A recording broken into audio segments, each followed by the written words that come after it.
E aí, pessoal, tudo bem? Nessa aula, nós vamos estudar as representações da Terra ao longo da história. E desde a Grécia Antiga, sabemos que a Terra é quase esférica. A Terra é quase esférica. E dois astrônomos importantes são Eratóstenes e Pitágoras, que contribuíram para a representação da forma da Terra. Para a representação da forma da Terra. Inclusive, Eratóstenes ele foi o primeiro a determinar a circunferência da Terra. Então, deixa eu escrever isso aqui. Primeiro a determinar a circunferência da Terra. E aproximadamente um século depois, Posidônio obteve uma medida para a circunferência utilizando a estrela Canopus. Para a circunferência, utilizando a estrela Canopus. E mesmo antes do aristotelismo ter sido assumido explicitamente na Igreja Católica, na Idade Média predominava a concepção da Terra como um globo, isso entre os conhecedores das ideias gregas. E sabe qual é o interessante? Que este modelo de Terra redonda ele inspirou as grandes navegações. Mas, claro, isso a partir do século XV. Então, só para você ter uma ideia, nós tivemos, em 1492, a descoberta da América, em 1500, a descoberta do Brasil, entre outros eventos. E se nós falarmos da geometria da Terra, nós temos que dizer que ela era a mesma tanto na concepção geocêntrica quanto na concepção heliocêntrica. A única diferença estava em qual corpo era estático, se era a Terra ou o Sol. Deixa eu apagar aqui para continuar colocando algumas informações. Então, agora eu vou colocar aqui como a mecânica cartesiana e newtoniana contribuíram para uma discussão de modo mais elevado da forma da Terra. Então, deixa eu colocar aqui que, no século XVII, nós tivemos o advento da mecânica cartesiana e, posteriormente, a mecânica newtoniana. E, graças a isso, nós tivemos uma discussão da forma da Terra de modo mais elevado. E, graças a isso, nós tivemos cálculos mais precisos sobre a circunferência da Terra.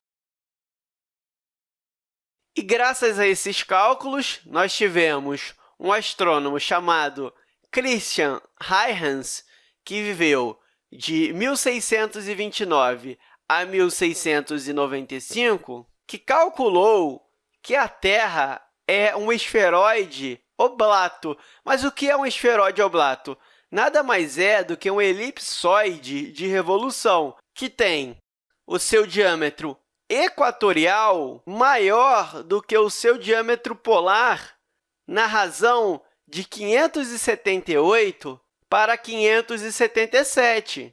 Já Newton previu um achatamento um pouco maior do diâmetro polar em relação ao diâmetro equatorial, na razão de 230 para 229, e ele previu uma diferença de 26 quilômetros entre os eixos polar e equatorial. Hoje, nós sabemos que essa diferença é de 21 quilômetros. E os cartesianos eles acreditavam que a Terra é um esferoide prolato, que é um esferoide cujo eixo polar é maior do que o eixo equatorial. Então, o diâmetro polar é maior do que o diâmetro equatorial.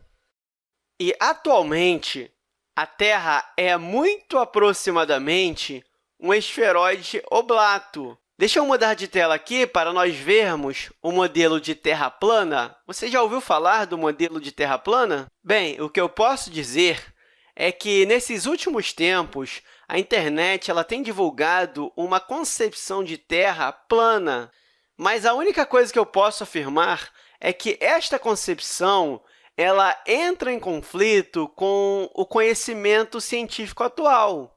Então, deixa eu colocar isso aqui. A concepção da Terra plana entra em conflito com o conhecimento científico atual. Mas quais são esses conflitos? O primeiro conflito é que, neste modelo, a gravidade não existe. Um outro conflito é que a Lua é autoiluminada.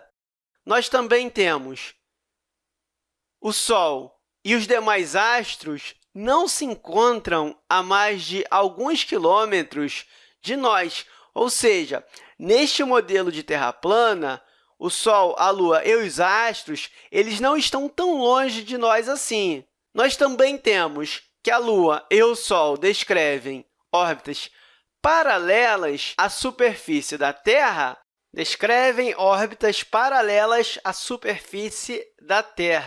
E também temos que as viagens espaciais são impossíveis, e, por causa disso, nós temos um último conflito que nega-se a ida do homem à Lua. Então, eu posso dizer que essas são algumas das ideias da Terra plana, ou seja, a Terra não é plana. Pois é, mas você sabia que existiram pessoas que defenderam essa ideia de Terra plana? Então, eu vou descer aqui e nós vamos ver aqui um escritor e inventor inglês chamado Samuel Birley Rowbotham, que viveu de 1816 a 1884. E o interessante é que ele defendeu a concepção da Terra plana associada ao religiosismo. E ele defende a ideia de que a Terra não é um globo. Mas, claro, toda essa defesa dele era em volta da religião. Mas como nós sabemos que, de fato, a Terra tem uma forma esférica? Eu vou apresentar para vocês agora algumas evidências da esfericidade da Terra. E nós vamos começar com Eratóstenes, que utiliza o gnomon para calcular o raio da Terra. E ele se baseia no seguinte: se a Terra fosse plana, não haveria projeção de sombra ao meio-dia em diferentes locais da Terra. O que acontece é que ele utiliza duas varas de gnomon para esse experimento. Então, primeiramente, ele colocou uma vara em Siene e outra em Alexandria, e o que acontece é que em Siene os raios estavam verticais. Já em Alexandria, isso não acontecia. Ou seja, os raios solares eles formavam ângulos de aproximadamente 7 graus. Ok, mas como ele calculou o raio da Terra? Ele utilizou técnicas trigonométricas para calcular o raio da Terra. E o raio encontrado por ele foi de 6.369 quilômetros. E, atualmente, nós sabemos que o raio da Terra é de 6.371 quilômetros, ou seja, próximo do que Eratóstenes encontrou. Uma outra evidência foi encontrada pelo explorador italiano Cristóvão Colombo. E sabe qual é o interessante? É que ele percebe que os mastros dos navios aparecem primeiro quando chega aos portos. Você já percebeu quando o navio chega que você primeiro consegue enxergar o mastro dele? Se não, eu sugiro que, quando você estiver próximo a um porto, você tente identificar isso. E uma outra evidência da esfericidade da Terra são os eclipses. Você já observou um eclipse lunar? Então, a sombra curva da Terra na superfície lunar durante o eclipse é uma evidência da esfericidade da Terra. E também, o aspecto do céu muda conforme o observador se encontra em diferentes latitudes. Em diferentes latitudes.